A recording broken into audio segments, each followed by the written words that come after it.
This is Andy Purwell for Boxing Social in association with Betfred, and I'm delighted to be joined by another Andy, in Andy Ruiz Jr. We're out here in New York ahead of your fight with Anthony Joshua on June 1st, this coming Saturday. But first and foremost, Andy, how are you? I'm good, man. I feel blessed being here on the spotlight. I'm ready for June 1st and ready to get it on. Talk to me about June 1st and the opportunity and how it came about. When Eddie picked up the phone and rung you, was it an easy enough deal to make, or was you having to haggle to try and make sure you got the best deal for yourself?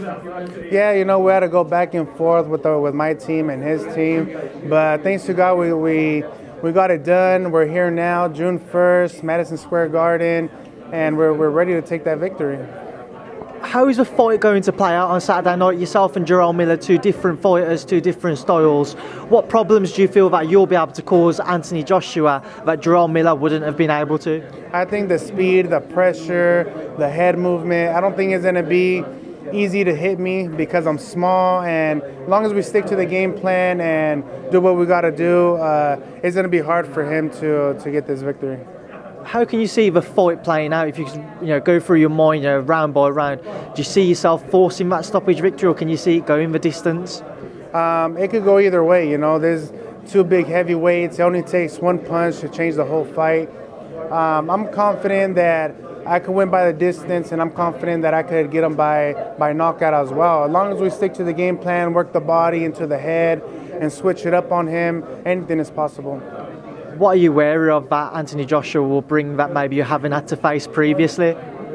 Yeah, Joshua's a really good fighter. He's a champion. I have respect for him, but June 1st inside the ring, there's no friends, there's no respect, there's nothing. But there's nothing bad to say about him besides that I'm gonna do the best that I can to take his belts.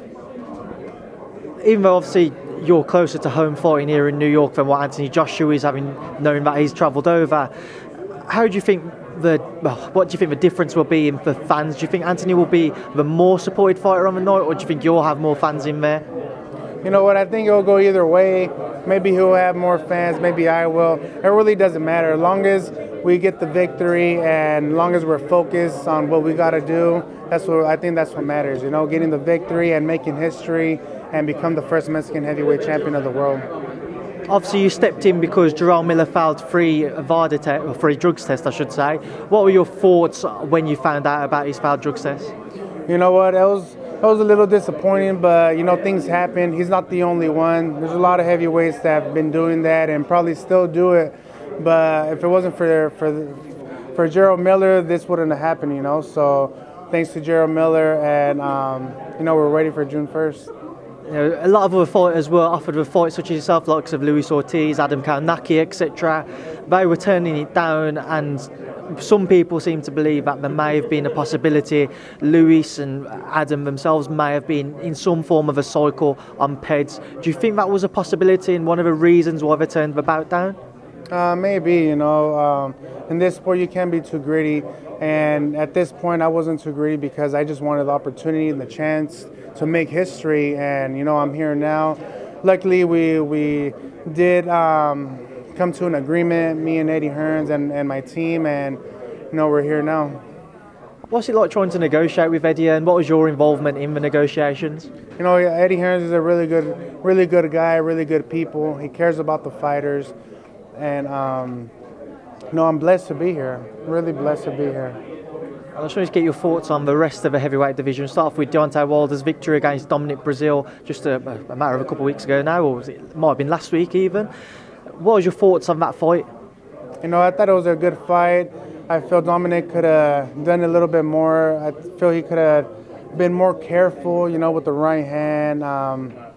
But this is boxing. Things happen, but now I got to do my part. Prior to that bout, a lot had come out from Deontay saying that as a boxer, he's able to take somebody's life in the ring. When you heard those comments, what was going through your mind? You know what? I think it's a lot of show. It's a lot of show, and a lot of people don't know the story between them two. That they had fights. They had beef before this fight, and things happen. But this is boxing, you know. We're here to kill and not to get killed. So we got to be the killers. And finally, on June 15th, Tyson Fury will return against Tom Schwartz. What are your thoughts on that one? You know, I never really heard of Tom Schwartz, but you know, Top Rank has his own plans, Bob Barron as well. But you know what? Best of luck to Tyson Fury. I'm a big fan of him, but you know, hopefully he wins. I'm sure he will win. And Andy, finally, last word to you ahead of Saturday night.